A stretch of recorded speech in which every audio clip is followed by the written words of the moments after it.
A very good morning to all of you. I'm really very happy and honored to be here. Especially, I'm thankful to our director sir and dean sir for allowing me to speak here in this august audience. Today, we'll be talking about from dental to transcendental. Actually, a few months back, Dr. Ankit sir asked me that will you speak something for us, and I said, what topic you want me to speak? So he said that, okay, you decide the topic. And somehow it flashed in my mind that this could be a good topic. It rhymes well, from dental to transcendental. You all are accomplished dentist, and maybe you all will become an accomplished transcendentalist also. So I welcome you all in this morning, and with fresh mind, we will like to encourage you to put some of your thoughts into what I'm going to speak today. These things are not very often talked about.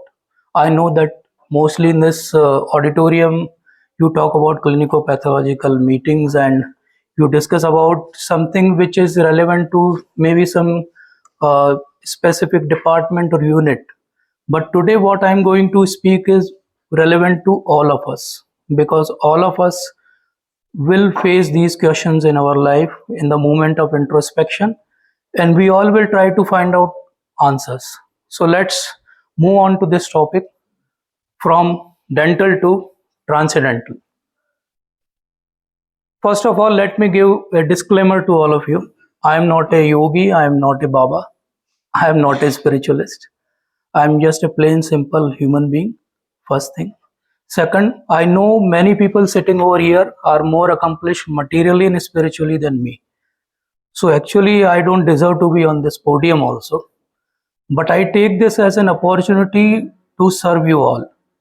Just to remind you of few things which maybe because of our hectic lifestyle we have forgotten. So with these two disclaimer, and to downplace the expectation bar from all of you, I humbly request you all that please give attention to what I am speaking. These words are not mine, and anything which you like, credit goes to my Guru Maharaj and Srila Prabhupada. And whatever you don't understand or don't like, that is my fault. I failed to convey to you. So we, with this understanding, hope that this journey of our next 40 minutes will be very fruitful for your life. So any journey we start by praying. So please close your eyes and repeat with me. Om Ajnanatimirandhasya Jnananjanashalaakaya Chakshurunmilitam Yena Tasmai Shri Guruve Namaha. Thank you so much. So we have prayed to the eternal truth, the Guru Tattva, so that all what is to be known should be known to us through this seminar. So many times in our life, these situations occur. Who is right? Whether this is right or this is right. So many times in the time of dilemma, it is not very clear what is right. Same thing happens in our professional life also.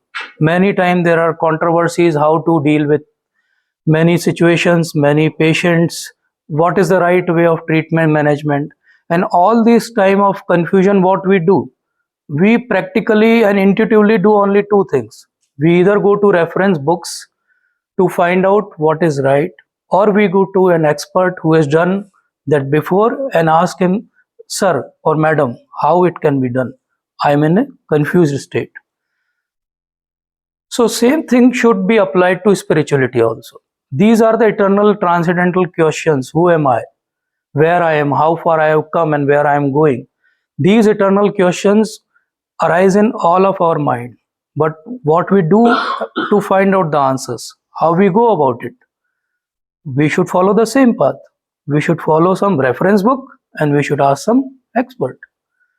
The reference book which we will be quoting today is Bhagavad Gita, and the expert what we will be following is Vaishnava understanding of Bhagavad Gita. There are different levels and understanding of Bhagavad Gita. Everything is right in spirituality. There are only different levels of revelation of truth. So we can never say that, okay, this path is right and this is utterly wrong. It should never be told like that. Our spirituality is all inclusive spirituality. You must be knowing that we have a Charvak also who is a total atheist, and he is also part of Vedanta. So we don't exclude anyone. Even if you are atheist, still you are Sanatani. So what Bhagavad Gita teaches us? Bhagavad Gita teaches us that there is some fundamental difference between humans and animals. Now, if we discuss in terms of uh, activities, we see that animals and humans both have some common activity. We all search for food, we all search for fun, we all fall asleep, and we all fear and try to manage those fears in our own ways. Animals by his claws, and we by nuclear missiles. So what is basic difference between human and animal? This difference is very paramount to understand. And same thing, if you ask any sociologist what is the difference between animal and human, they will say that human is nothing but a sophisticated social animal. Social in terms of some social media like this, or social in terms of we live in a society and we depend on each other. This way of understanding of human being is just 25% correct, because this is not the right understanding of who the human is. Human has lot of potential. We as a society always try to tap into that potential, right from the kindergarten to post secondary completion to employment. We all have been through this roadmap to success, so called. And if we have achieved all this, actually what we have done is only 50% of what we can achieve. So from animal or animalistic tendencies, because we were groomed in a civilized society, we became human.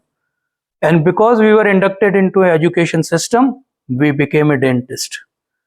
Now I respect dentists very much because life of a dentist is very hectic. I have many good friends whom I know, and they have to be extremely patient. They have to manage a lot of stress, high pressure.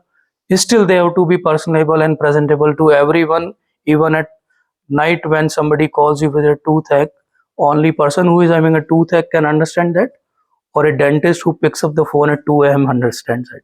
No one else will try to imitate and understand, will not get it. So what makes a good dentist? Good dentist is obviously a doctor with ability of an engineer and with bend of an artist. So dentist is a doctor, engineer and artist combined. So a big round of applause to all of you who are great dentists and who are good dentists also. But really, is just becoming a good dentist enough for us? Let's ask this question. Good dentist takes care of his roti, kapda and makan, and maybe Wi-Fi also. But a thinking dentist will think that, is it enough? Is it enough? So many times thinking dentist will think about it and he will come to a solution that, okay, roti, kapda, makan, so why not butter roti? Why not branded kapda? And why not a luxurious makan? But then again, is it enough? Just having a butter roti, branded kapda and luxurious makan will do, or something else should be done? What is the real question of life? What we should ask from? So we see that more than half of the dentists say in 2019, this was published in BDJ, their stress is affecting their practice and their personal life. And this is a 2022 editorial on stress-free dentistry. So definitely dentists are a stressed lot, and just having a roti, kapda and makan will not help you in achieving your satisfaction. So something is missing in our life. What is that jigsaw puzzle piece which is missing in our life? Why we are not getting satisfied? Is there any answer for it in spirituality? So we take care of family, we are good homemakers, we take care of our finance, we do a lot of insurance policies, we take care of our social obligation, we visit to all the weddings, this and that. We even do morning walks, yoga to take care of physical health. We even try to care for our mental health also, but some part is missing. What is that part which is missing? Every time when we are taking some decision in life, we are thinking that, will this decision bring me near to the happiness? And all our life, we are just tiptoeing through the life. We are actually not living the life. We are just going through the life. Actually, life is happening to us. A thinking dentist will think that, can I decide what happens in my life? And this is the missing piece. The missing piece is the spiritual and ethical. When we understand that this missing piece has to be taken care of, what we understood is 75% of our life. So, what we have journeyed from animal to human, how we have journeyed? By asking questions. What we have understood? Just taking care of these four F's of life will not do. Something else should be done for it. So, actually, what is the real question? Real question should always ask, and we should try to know about what is the real problem.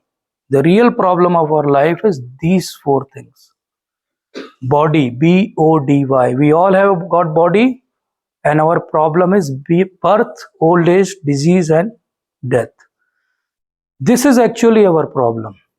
But when we try to find out solution about these four things from our contemporary scientific studies, or through our history, our what we have learned from it, or through our routine religion, mundane religion, the way we practice, actually all we get is more questions than answers. Why I got this body? Why I'm getting old? Why I get problems and diseases? And why someday I will die?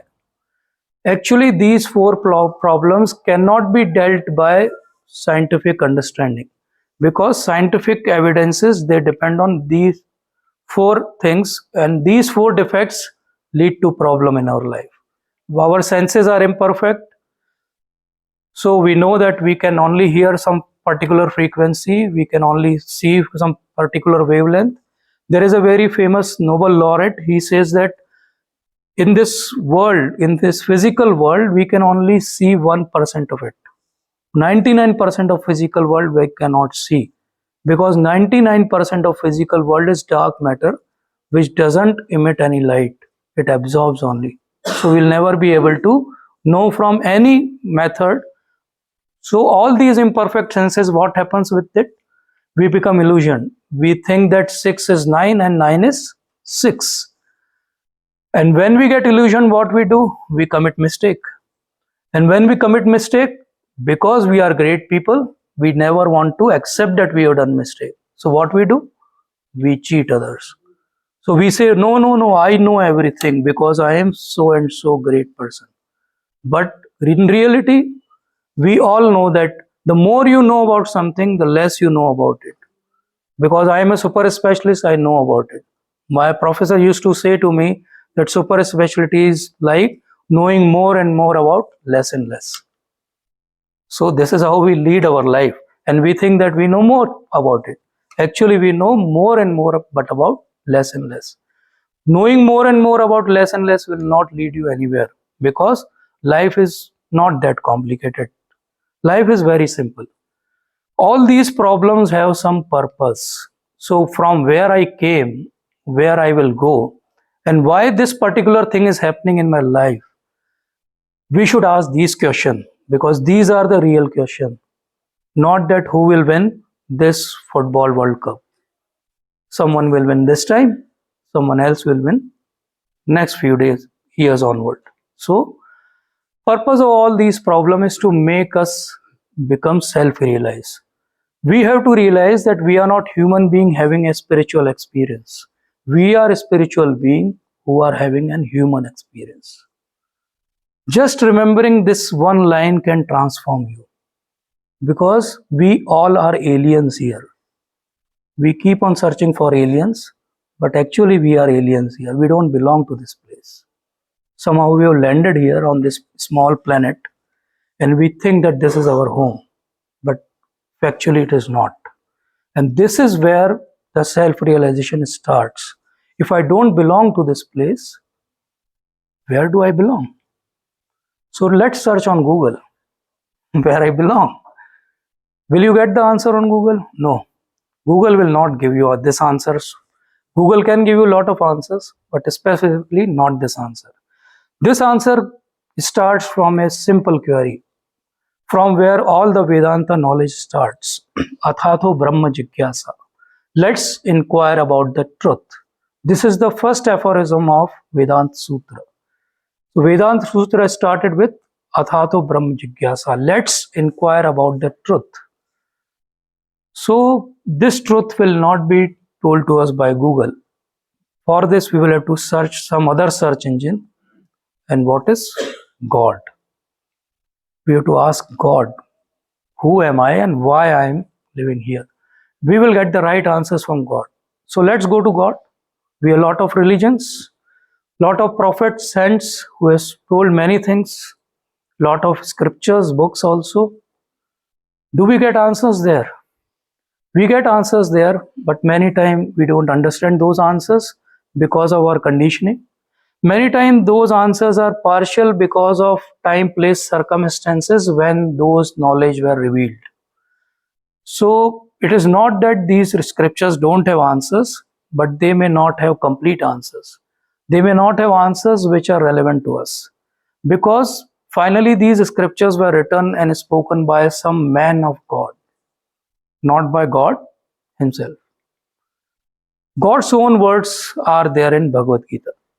Bhagavad Gita is spoken by God himself. So when someone speaks about God, he may be his son, he may be his good messenger. And when God himself speaks, which will be more relevant for us? I leave it to you to decide. So like we buy a new mobile and we have a manual with it, and we have to follow that manual to make maximum utilization of that particular gadget. Suppose I don't follow the manual, there will be problem, there will be difficulties, and I may not have full utilization of that particular gadget. Same way, this human life is also a programmed way of living, and the manual of human life is Bhagavad Gita. When we follow this manual, we actually understand our full potential. Now question arises, is this Bhagavad Gita for everyone? It was spoken some 5,000 years old for a person named Arjun. Is it relevant for me? Why should I listen to this Bhagavad Gita? So actually Gita teaches the essence of all the knowledge, whatever is there on earth, purely, succinctly, in a way that anyone in any situation of life can practically apply these instruction and wisdom. So more important thing is Bhagavad Gita is book of application. Bhagavad Gita is book of practical application. Bhagavad Gita is just not a dry knowledge to be memorized, to be recited, and not to be lived on. So Bhagavad Gita is everything. If you want something great about human psychology, you will find it there. If you want to know how to manage big corporates, you will get there. If you want to become best leader amongst us, you will get there. If you want to do conflict resolution, you will get there. But much more important than all these things is personal management, our life's management. And this is what we get in Bhagavad Gita. So our journey, when we say that our journey is started, a journey once you are clear about the destination. We are actually living through this life, but we don't know where we are going. Bhagavad Gita removes this aimless wandering from our life. It gives us a purpose of living, why we should live. It gives us milestones, what we will encounter while we are doing this journey. It gives us very basic, specific knowledge that you are not this body, you are this spirit soul. So what is realization? It is not something great to be known on only after doing lot of penances and austerities. Realization is very simple. Dear sirs and madams, you are not this body, you are spirit soul. And if you understand this, you are realized. That's all. Realization is not that you have to go to Himalayas and ask someone who is 500 years old, tell me how I should live my life. Realization is very simple. We are spirit souls. And this is what is spirituality. Spirituality is nothing but spirit plus ritual. Now we know that we are spirit, we have to follow some rituals. And when you follow those rituals, you are spiritual. And what we understood, actually our existence is on 3 levels. This is gross body, which we see each other like this. There is some inside us what is known as subtle body, which is made up of mind, intelligence, and false ego. And inside it, more subtler is soul. Now, gross body we can see every day. We operate on so many patients. We have read anatomy in and out. We know from head to toe what is there about. Subtle body, we have read something about it in psychiatry, psychology. We know something about mind, maybe something about intellect also, not much. But science has failed to understand about soul. And this is where the role of self-realization comes. So if we do a proper dissection of human body, a spiritual dissection, I should say, what we will find is this. Our gross body is made up of these 5 elements, which we all know, Panch Mahabhuts. Inside it is ego, mind, and intelligence. And much more subtler than that is soul. Now, just for you to ponder upon, even by reading all anatomy, physiology, medicine, everything, we all know that we hardly know about the gross body. And what to talk about mind and intelligence? And then how we can question about the existence of soul when we have not even understood what is our gross body, how it functions. Many of the medicines which we give, we don't know how they act, but we give them. Most importantly, all anti-malarials, we don't know how they act, but we regularly give them. Same way, when someone argues with me that, okay, show me what is soul, I always tell them that you take those anti-malarials without asking how they act. Why not follow spirituality without asking? And you will realize it, how it acts. So who am I? We have found out the answer from Bhagavad Gita. We are soul. Where I am, how far I have come, and where I am going. This is our spiritual journey which we have to make. So Gita wisdom teaches us what? We may have different bodies, different colors, different nationalities, just like cars have different models. That doesn't hamper that car from going from point A to point B.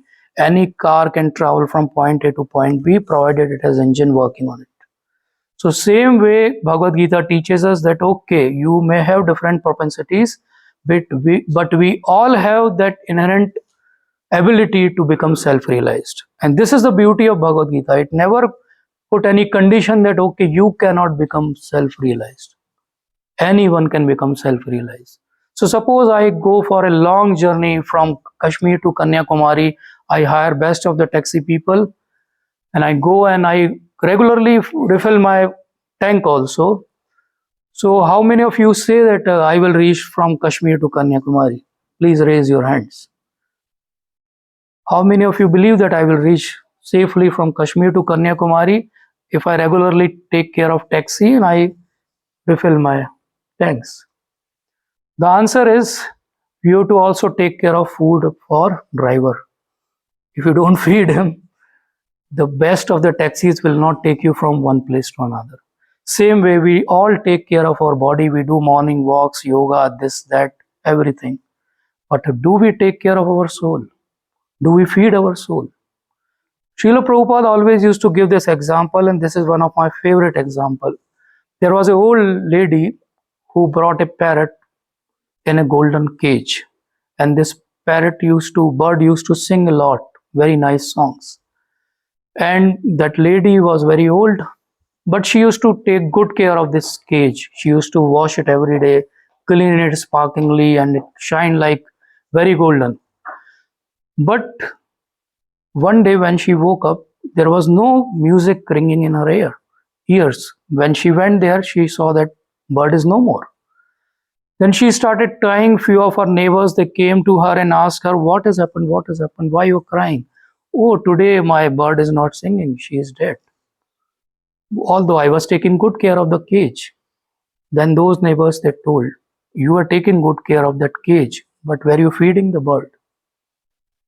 Our souls are dead because we are not feeding our souls the material which that soul needs.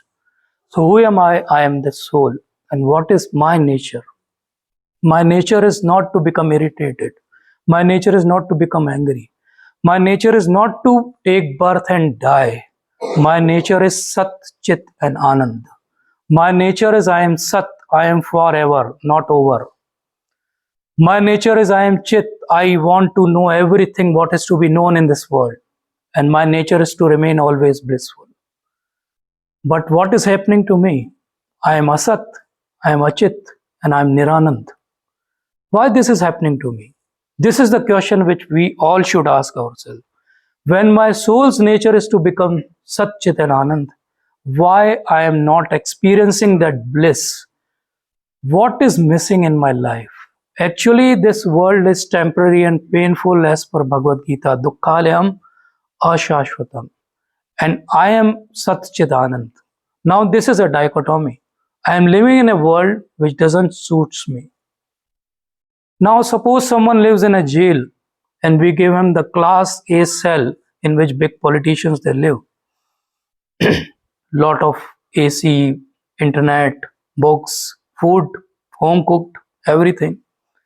But will he be happy? No. When he will be happy? When he will be out of this prison. Same is happening to our soul. Soul is trapped in this body, and body has birth and death. And because we are in this body, we are experiencing all the tribulation because we are identifying with this body. And because of all these tribulations, we are never happy. We are searching for that happiness, but it is never happening to us. So solution of this is what? Now we have realized through Bhagavad Gita that we are spirit souls.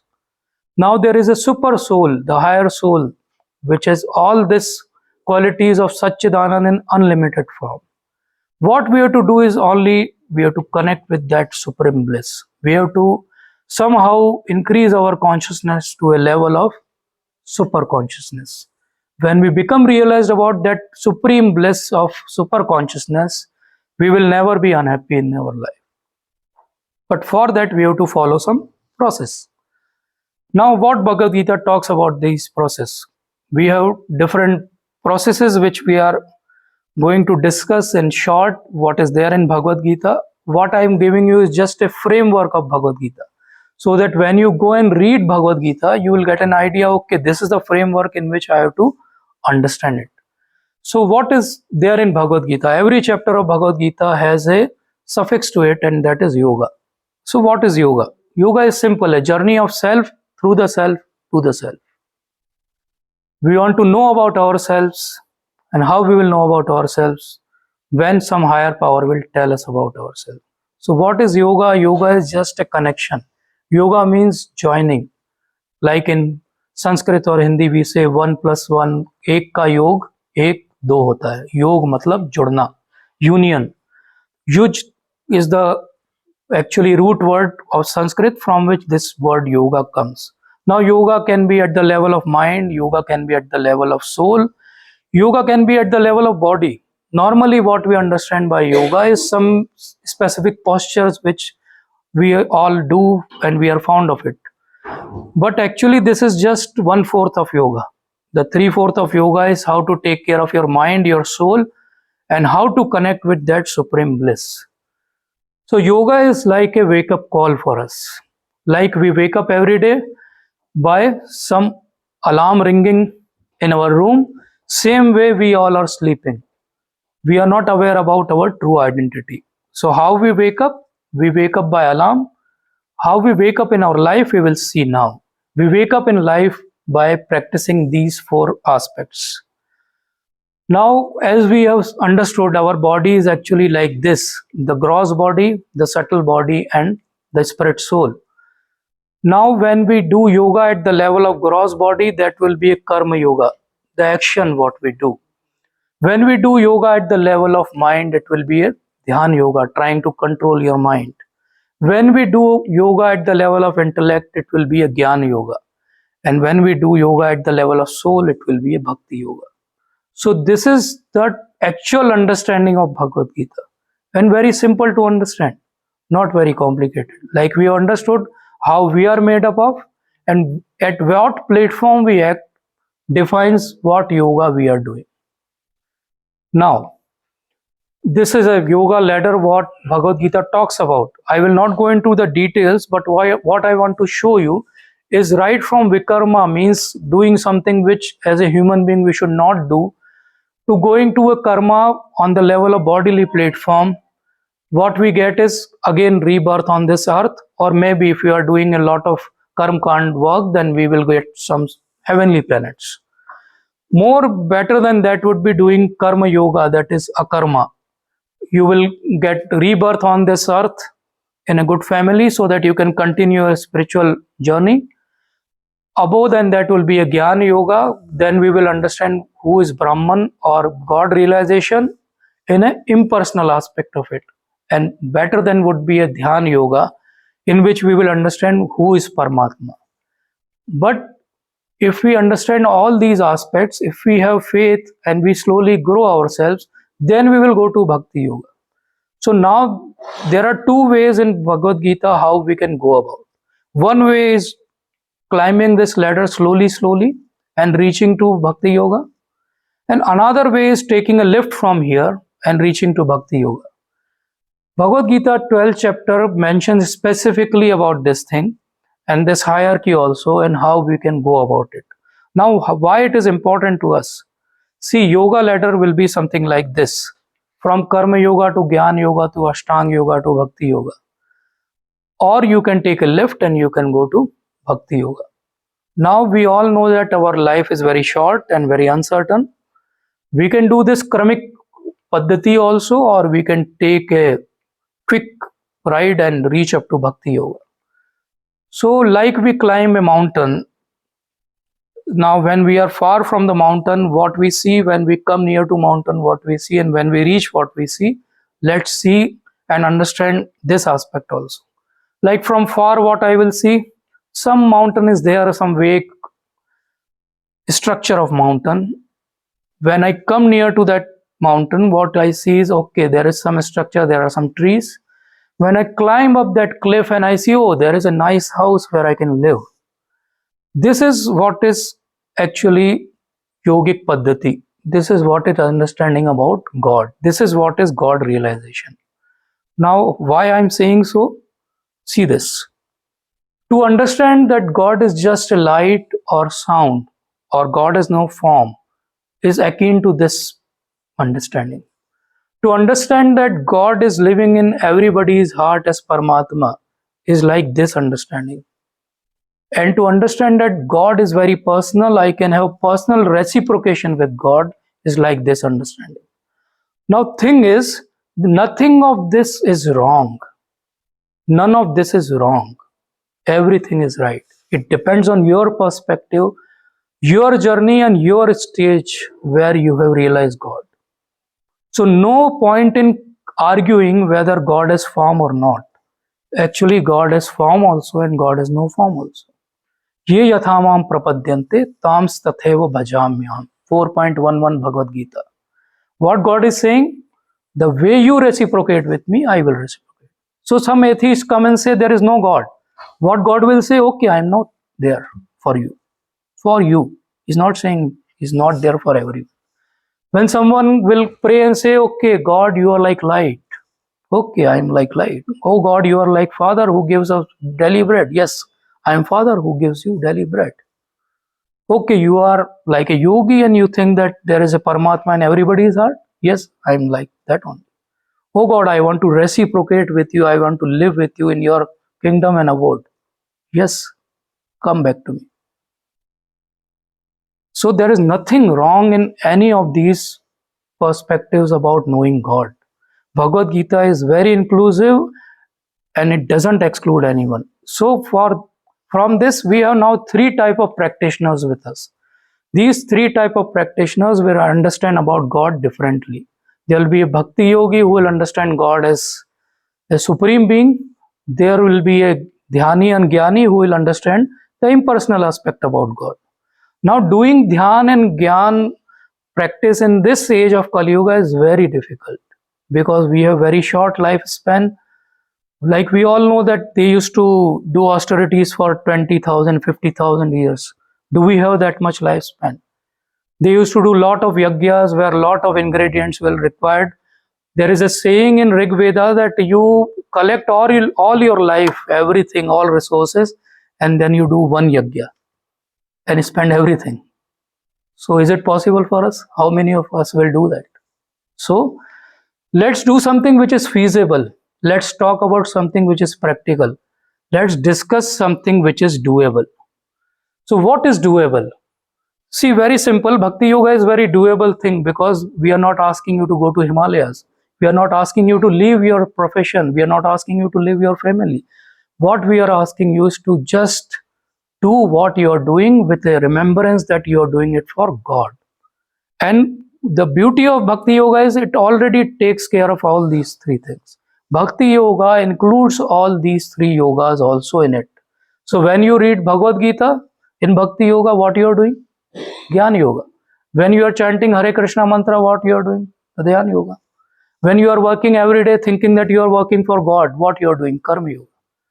So Bhakti Yoga is something which includes everything. That's why the pinnacle of Bhagavad Gita is 12th chapter, and that is Bhakti Yoga. So this is also like an alarm call. Like with alarm, we wake up every day. This is the alarm for us, which should make us wake up. Wake up to the reality that we are not this body. Wake up to the reality that we will not be here very long. Wake up to the reality that I don't belong to this place. And you will say we are in a scientific forum and you're talking about all this. This is all imaginary things. No, sir, this is not imaginary. There are many publications, lot of studies from reputed institutes like John Hopkins, which say that effect of Mahamantra is there on the autonomic cognitive systems. There are specific scientific analysis of beneficial effect of mantras. They have done functional MRIs and they have shown, and they have done EEGs also and shown that this mantra really works. So this is not an imaginary thing. This we can prove by doing lot of studies. These all articles are there on web. You can also read. So what I want to tell you is very simple thing. Spirituality is not something very complicated. It is very simple and easy. Just we have to understand we are body, but we are also soul. But time is very less. So we have to do something fast. So what all life and what all accomplishments we have done in our life till now, there are many zeros which we have added to our life. They are really important, but we have to add one to it. If you don't add one to the zero, it remains zero. So what I want and request with folded hands from all of you is understand that only God can make all those zeros into some meaningful. So understanding God is actually priceless. Only God can make the mess of our life into a message. Only God can make a trial into a triumph. Only God can give a test into a testimony, and only God can make a victim into a victory.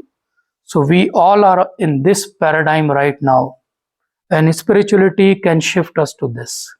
Believe in God, try to do something for God. So I invite you to a journey, almost 99% of which we have already done. What remains is just, it is not a journey which we have to explore outside.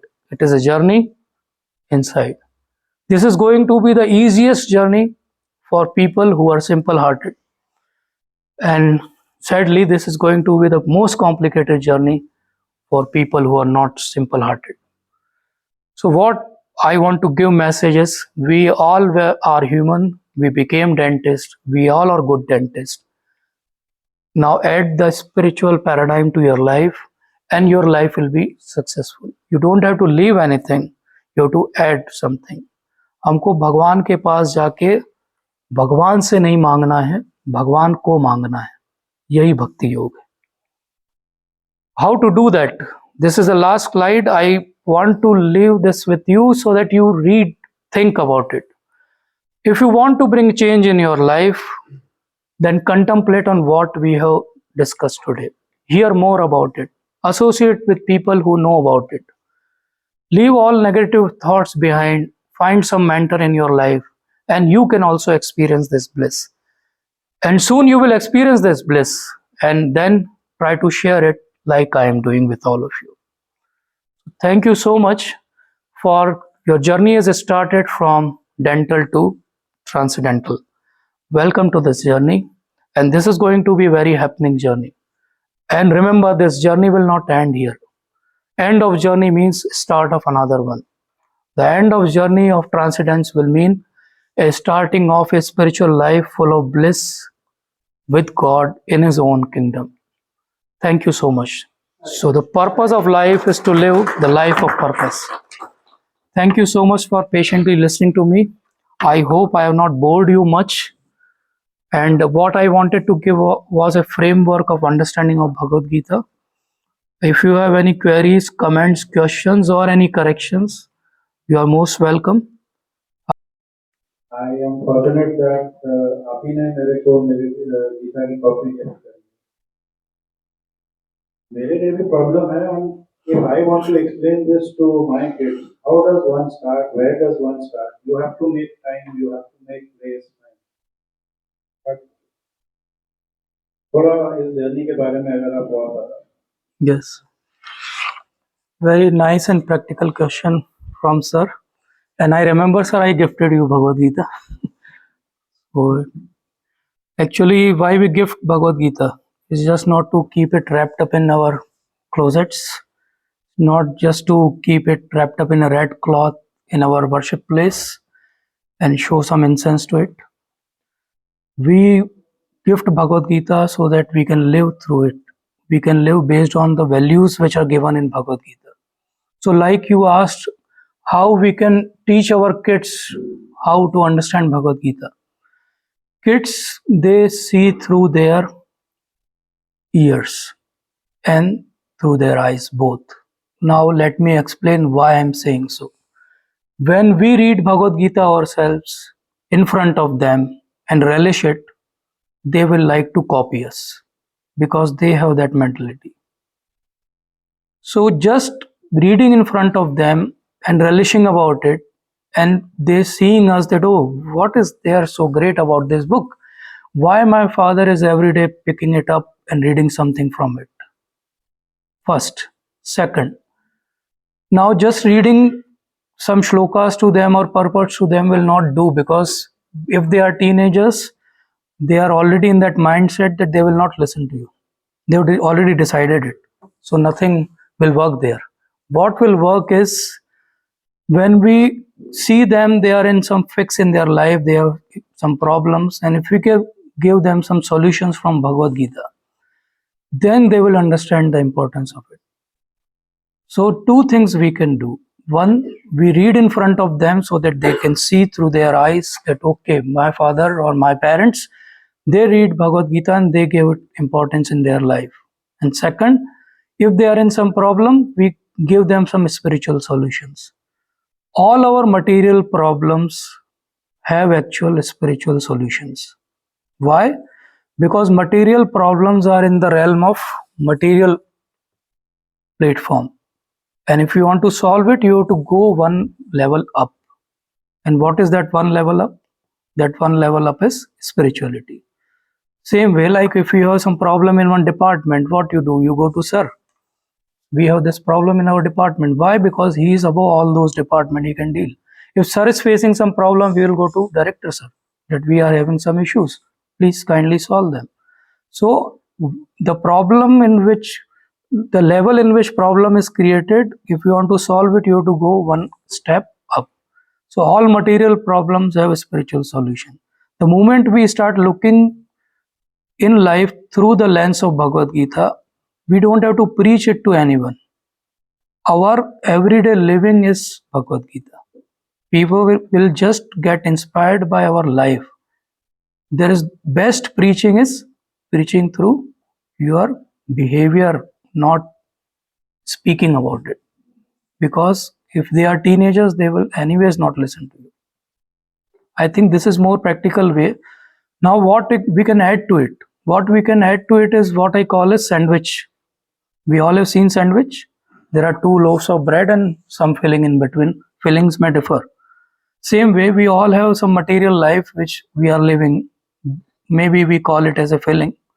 And those two loaves of bread should be our spiritual life. So start your day with one loaf of bread. Then go into this world, perform all your karmic duties which you have to anyways do. And then end of the day should be one more loaf of bread. So if you sandwich your life like this, then you will start with spirituality and you will end with spirituality. And when that spiritual environment will be there in home, they will automatically pick up all those things. And maybe they will not appreciate it right now. This may also happen. But someday in their life, when they become mature enough, they grow from their adolescence to some maybe in their 25 or 30 year of age, they will become appreciative of what you have told and taught them. Those roots will help them. I always explain it that actually reading Bhagavad Gita or telling someone is like vaccination. We do vaccinate our kids for so many deadly diseases. And why we do so? We say that okay, these deadly diseases may harm our kids. There are so many deadly ideologies which are going in this society. And if you want to vaccinate your kids against all those ideology, if any of you as a parent is worried that if I send my kid to a hostel and maybe he will be spoiled, then you have to vaccinate him. And what is the vaccination? The teachings of Bhagavad Gita. How it helps? All small shlokas of Bhagavad Gita, they are like jabs of vaccine which you already given to them.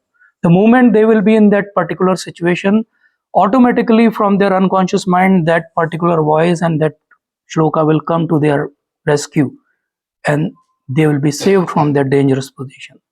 So just what we have to do is we have to live spiritually ourselves and leave rest to God. He will take care of it. I hope I could answer you, sir. Thank you. Thank you, sir. I also have a question. Yes, sir. Yes. What I could understand, transcendental is going towards the spirituality, Yes. and as we understand and practically learned about it, that Maharishi Yogi, he was practicing Transcendental meditation. Yeah. Yeah. Is it the same thing? Or is it Sir, that is one aspect of Dhyan Yoga what Shri Maharishi Yogi ji taught, and what he actually copyrighted as a TM or Transcendental Meditation. What he used to claim was by doing that TM technique, a person may even levitate himself. He may rise above the level of material existence. Now, what he wanted by levitation, was it a physical levitation or a levitation of consciousness? I don't know. Maybe it was levitation of consciousness. But what we are talking about as a transcendental is just thinking out of the box of this material existence. Everything is transcendental actually. As a spiritualist perspective, if you ask me, even all this, what we call as material, is actually transcendental, because nothing is there which doesn't come from God. And nothing should be there which should not be used in the service of God. So even this material thing, so called classified as a material thing, is also spiritual. Like this classroom is a material thing, this mic is a material thing, but we can use it in the service of God by speaking about God. So same way, transcendental meditation may be one aspect of development of some Dhyana Yoga technique. What we are talking about is a very comprehensive understanding of spirituality, in which you can live your everyday life full of spiritual bliss, and not only some day to day part of it, that you are doing TM in the morning, so you will feel blissful, and maybe when you're not doing it, you will not feel blissful. Before coming to Bhagavad Gita, I have been through all these spiritual paths, and I've practiced also. And what I understood, I have deep respect for each one of them, because they uncover one aspect of it.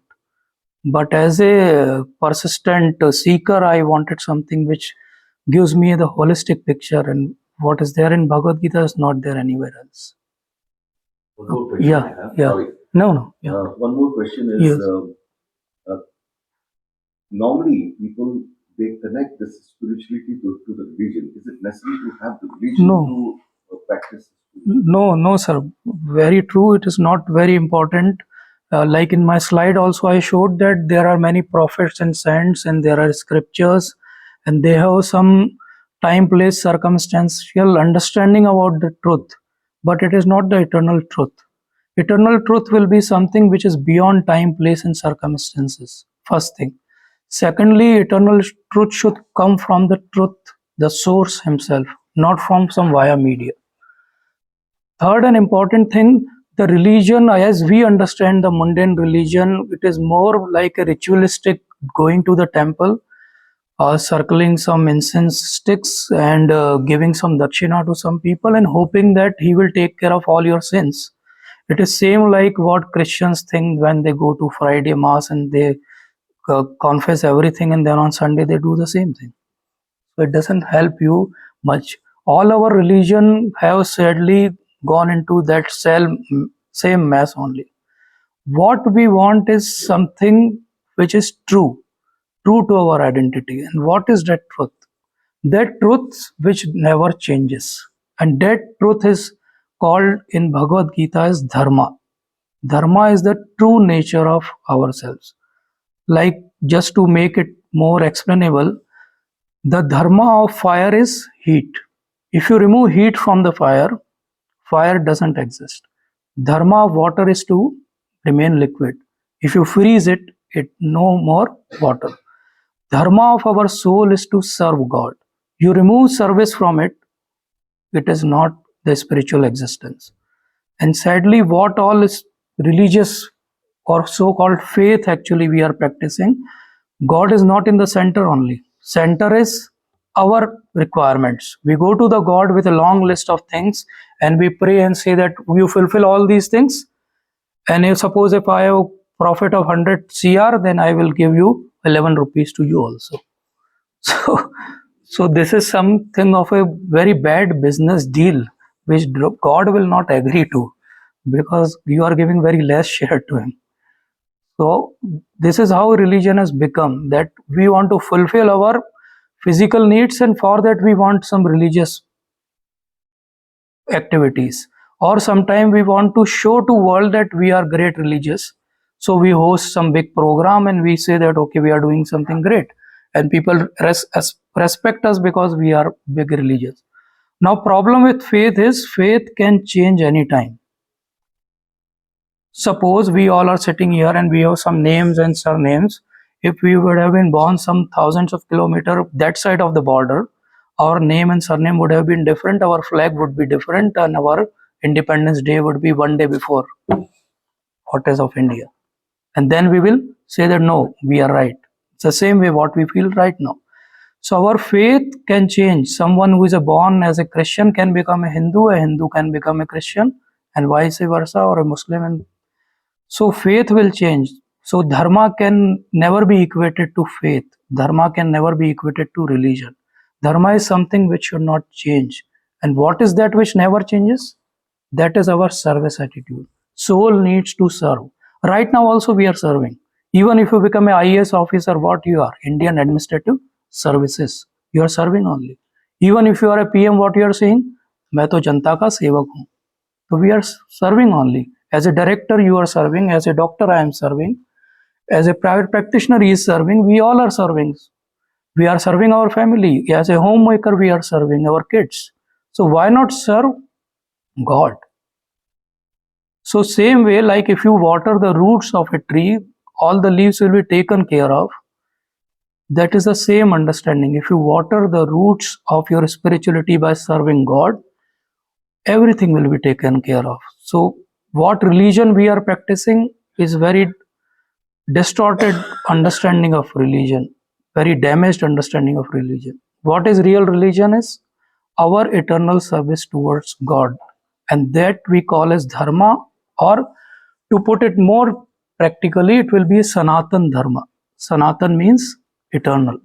So our eternal dharma is lying inside us. What we have to do is just to uncover it. That's all. Thank you. Sir? Prabhuji, I just want to ask one simple question. Who wrote this Shruti Granth? Yeah. And second aspect is, before Krishna Avatar, did the previous one did not have this understanding? Yeah. Thank you, Prabhuji. Actually, the way we understand time, and we have been taught about time, is a very linear understanding of time. That time flows like this from point A to point B. The understanding of time in Vedic era is a cyclic understanding of time. all what is happening here has happened before also, and it will happen in the future also.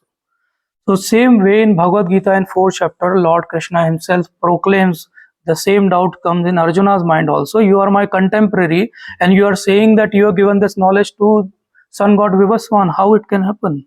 We are almost contemporary. How you can be there time? What Krishna answers? We all have been that time also, now also. I remember everything, you don't remember anything. And secondly, what he says? 120 million years ago, he gave that knowledge to Surya Dev Vivaswan. And 557 trillion years ago, he gave this knowledge in this present era of what we are living. So this knowledge is a cyclic knowledge. That's why Lord Krishna says that I have given that knowledge, but over the time, because of deterioration and time factor, I am again giving you this knowledge. So it is not so that this knowledge was not there. That knowledge was still there. It is still present. Suppose there is a reference book in dentistry and the new edition of that comes. So what you say, that old knowledge is obsolete. But in Bhagavad Gita, in all these years, there have been no additions. That Lord Krishna made some corrections and he said, okay, that shloka, that word was wrong. That was mistakenly because I was in battlefield. I was sweating heavily, so I spoke wrong. So let's correct it now. Because he is perfect, the knowledge given by him is also perfect. Second thing, what you asked about the Shruti and Smriti. Basically, what we understand in Vedic parlance is what we call as all this knowledge is apurushe. Apurushe means not coming from a simple mortal being like us. This is a apurushe knowledge which is coming from the absolute truth himself. Now, when this apurusha knowledge descends from him, it descends through some disciplic succession, the Guru Shishya Parampara. The initially Guru Shishya Parampara was very simple because people had very fertile brains. They could remember things very well. So they just used to hear and remember. They were called as Shruti Dharas. They were Shruti Dhara. They remember once and they listen once and they remember it for their whole life. Now we have to have all sort of gadgets to remember even the phone numbers. Sometimes even our phone number we forget. What to talk about someone else. And password we have to write down somewhere. नहीं तो bank की account बंद हो जाएगा. So we are not Shruti Dharas and God knew it. So what happened? Then all this knowledge had to be tabulated somewhere, classified somewhere. And this is what was done by Ved Vyasa. Ved Vyasa, Vyasa means a boundary. So what he did, he made a boundary of this Vedic knowledge. He classified it, appointed some professors for a specific every part of Veda, and how through that disciplic chain of succession it has come to us. Now, why we don't talk much about Vedas? Because very difficult to understand. The classic Sanskrit, even to understand a normal Sanskrit, you need 11 years of intense study. And then after that, to understand classical Sanskrit, you need one more 11 years time frame to understand classical Sanskrit. Now 22 years. Now there are 6 different aspects of Vedas which we have to understand. The Niruktas, the Vyakaranas, the Aranyakas. Everything we have to understand, like Sir said, Upanishads. Let's talk about Upanishads. What is Upanishad? Upanishad means sitting in front of a guru in all humility and asking question. That is Upanishad. So do we have time? So Lord Krishna knew it. So what he did, what Adi Shankaracharya prayed in his Gita Mahatmya. He said that you make a cow of all the Vedic knowledge and you imagine that Lord Krishna is Gopal, is a coward boy, and he is milking the cow. And what milk coming is like a Amrit. And what is that Amrit? That Amrit is Bhagavad Gita. And what is the role of Arjuna? What Prabhuji was saying. Arjuna is a Sudhir Bhokta. He is a simple, small, innocent calf. Now, if you know about cow only gives milk when there is a calf around. Otherwise, it will hold up the milk. So you need Arjuna. Arjuna is a via media through which this knowledge came to us. So like Prabhuji was also saying, Arjuna is a grahast, more than one wife, a great warrior. We are also grahast, one wives. We are also fighting in our own battles.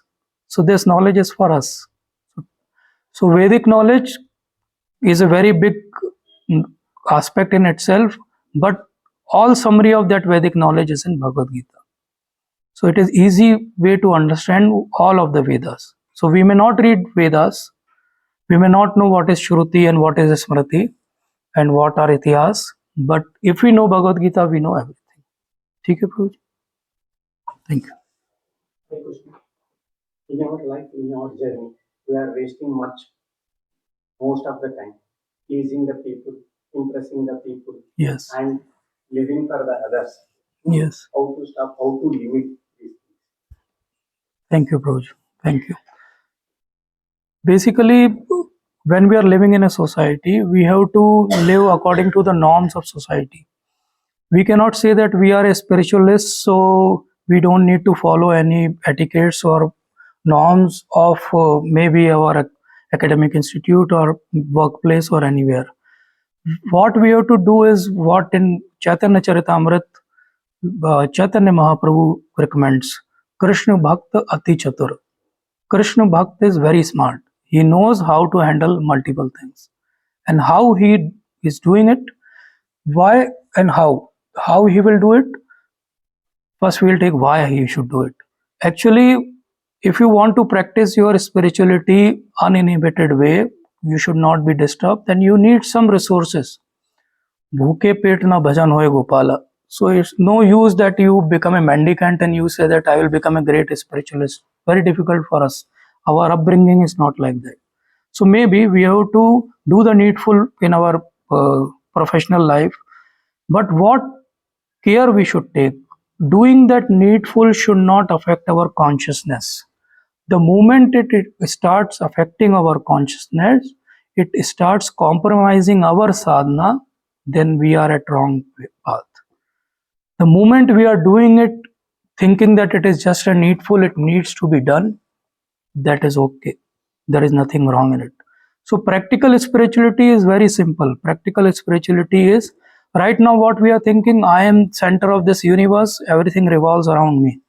And same way everybody is thinking. So there are multiple circles and there are conflicts whenever those circles come and meet.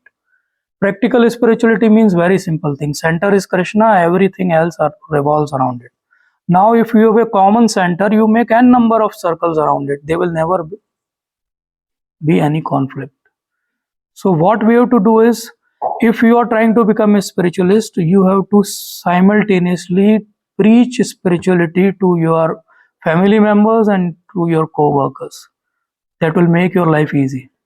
Otherwise, there will be multiple circles and multiple conflicts. So that's why we preach. We are very selfish. We preach because if everyone becomes a devotee, it will be easy for me. That's all. Simple. Yes. We are living with the belief that Kankana will go on. Yes. So how to correlate it with that recent discovery that was going on? Yeah. God. God's particle. Yes. Very nice. See, first and foremost, physicists, they are very fond of naming things like anything. And every time they come up with a name, it seems that now end of knowledge has come. Like if you talk about 19th century, the early 19th century, there was a physicist who said that what all is to be known in physics. That time it was the gross physics, what we nowadays call as Newtonian physics. So they use, he has a very famous statement in which he says that whatever is to be known in the classic physics is already known. There is nothing to be discovered now, and soon becoming a physicist would be a wastage of time. This is what his statement was. And 2 years of his statement, there was a discovery of quarks.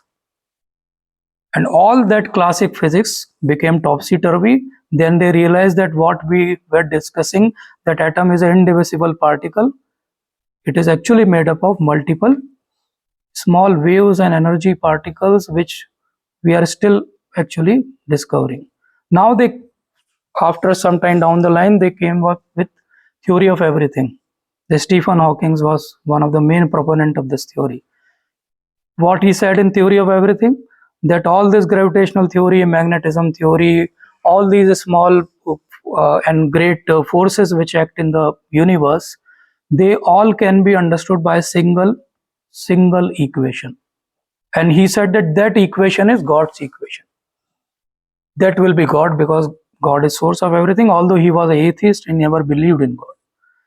And now after down the line, they made a big accelerometers, and they did lot of bombardments, and they found out very small particles, quarks, bosons, everything. And then they came up with a theory that there is some God's particle, which is the elementary particle, which is the building block of everything. What I say to all of you is just wait for 10, 15 more years. They will say that this God's particle has some super God in it. So trying to understand God by physics is same like if I ask you to go to a chemistry lab and prove to me that small g is equal to 9.8. Can you do that? You can never do that, because you will say that I need gadgets. I'm in chemistry lab. I can prove that this salt is made up of these three elements, but I cannot prove that G is equal to 9.8. The same way, if you ask me to prove something of physics in a chemistry lab, I cannot do it. Or I send you to a chemistry lab and tell me what is the constituent of this salt. We will never be able to tell. Same way, spirituality and God is not the topic of science. Science will never be able to tell us about what is God. They may name some particle as God's particle. That doesn't mean that they have found God. God is very elusive. भगवान के बारे में ऐसा कहते हैं कि जो योगी हैं, मुनींद्र हैं, जो हिमालय में बैठे हैं साधना के अंदर, वो हजारों साल की तपस्या के बाद भी भगवान के चरणों पे ध्यान भी नहीं लगा सकते, दर्शन नहीं कर सकते. And some physicist who is a chain smoker sitting in his lab looking at his electron microscope can see God. Very foolish assumption. I think this is my take on it.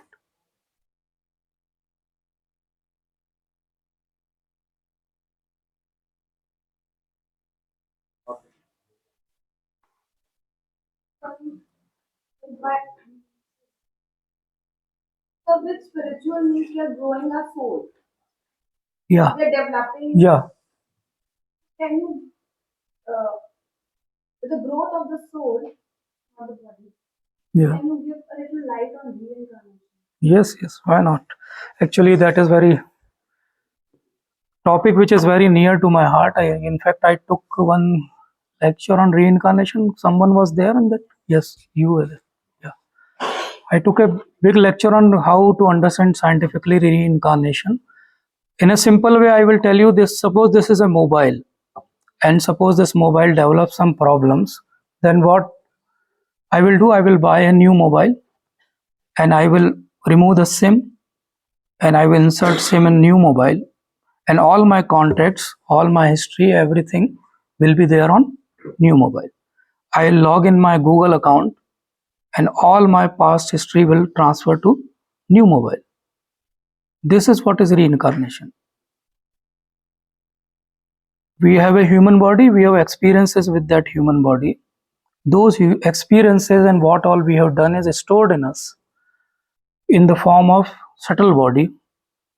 When we die, our soul along with the subtle body leaves this body, just like Lord Krishna says in Bhagavad Gita 2nd chapter, that just like I change my clothes, the same way the soul leaves this body and accepts new body. Now this subtle body is all the impressions of what all I have done in my previous lives. It is just like a SIM. You insert and log in your account, and everything will be restored in this new body. So all our likes, dislikes, all our phobias, all our fears, everything what we do in this life is actually impression of our past life.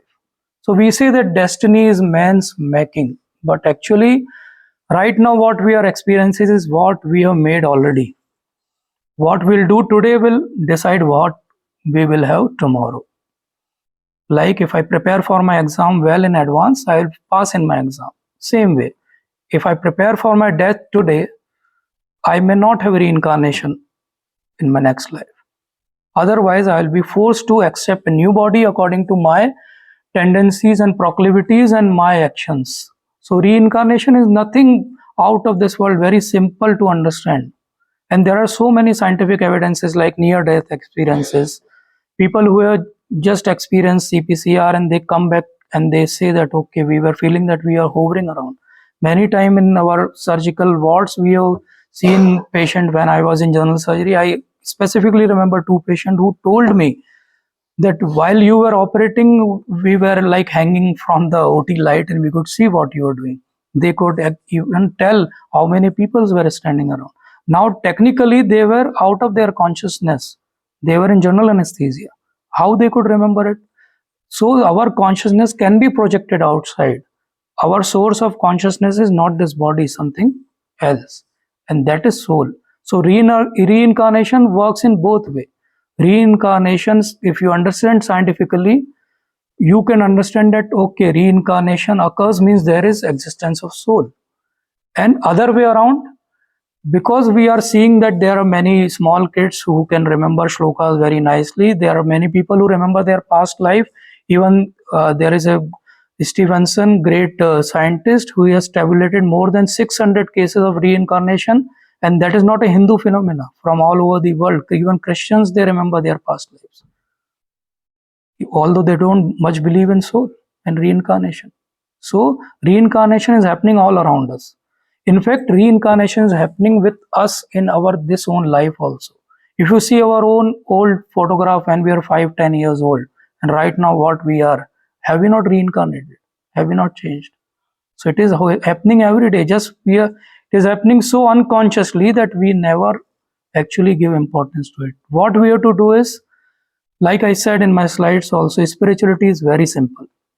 Make it simple, and actually it is very easy to understand. Why we don't understand? We have so many lot of baggage which we carry, lot of things we think that we know, and that's why we don't want to understand. So there is difference between knowledge and realization. Knowledge is very vast. Realization is 1 or 2 lines only. That's why all our scriptures have small 1 or 4 line shlokas only. They are sutras. So what is sutra? सूत्र means, Sanskrit में सूत्र होता है, मोती का हार होता है, उसके अंदर जो धागा होता है वो सूत्र होता है. तो हर कॉन्सेप्ट को एक के बाद एक थ्रेड करते जाओ और you will get a nice necklace of pearl. What is not seen is that thread. 7.7 Bhagavad Gita से. ठीक है.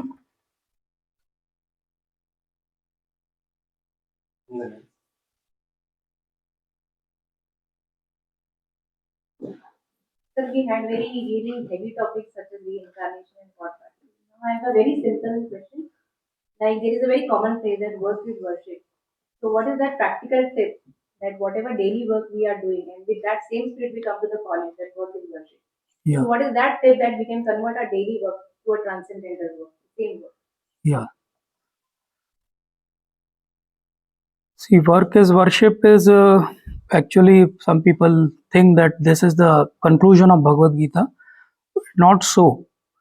Work is worship is just one aspect of our life. Like I said, that when you are living your life on a material platform, whatever action you do is work.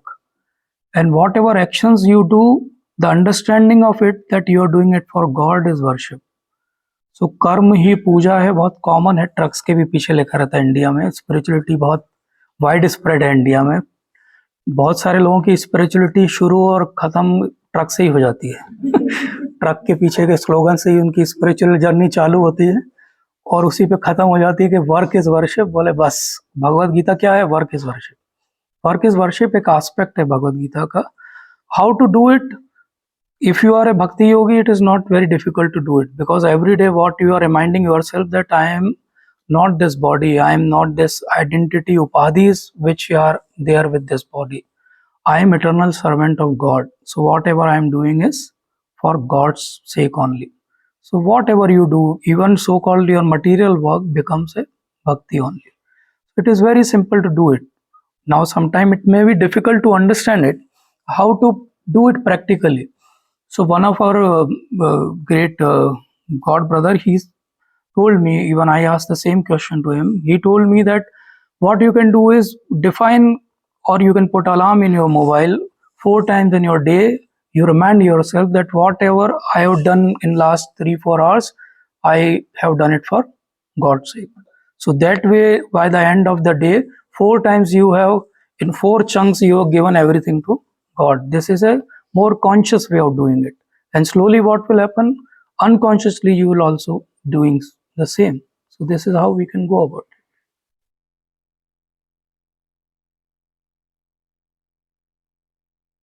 So I think all the questions have been answered. I don't know how they were answered, but I hope it could